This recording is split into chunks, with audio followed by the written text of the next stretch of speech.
അലകടികളെ കട്ട വെയിറ്റിങ്ങിന് ശേഷം ദൃശ്യം 3 മൂവി കണ്ടു. എനിക്ക് ഭയങ്കരമായിട്ട് ഇഷ്ടപ്പെട്ടു.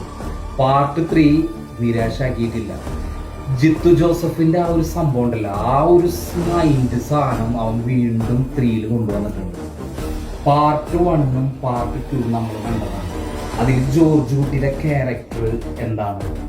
ആളെ കുടുംബത്തിന് വേണ്ടിയിട്ട് ആളെന്തും ചെയ്യും, ഏതറ്റം വരെ പോകും. അതാണല്ലോ നീ.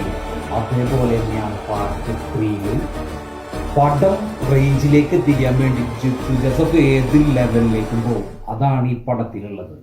ദൃശ്യം പാർട്ട് 1 ഫസ്റ്റ് ഹാഫ് കുറച്ച് സ്ലോ ആണ്. അതേപോലെ തന്നെയാണ് പാർട്ട് 3.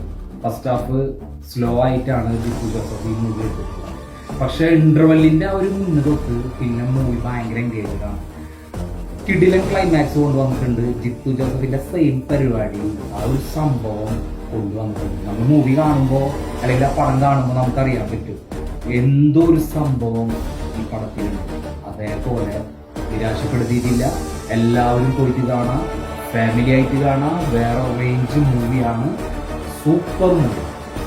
എക്സ്പീരിയൻസ് ആരും മിസ് ചെയ്യേണ്ട മസ്റ്റ് വാച്ചബിൾ മൂവിയാണ് ദൃശ്യം 3.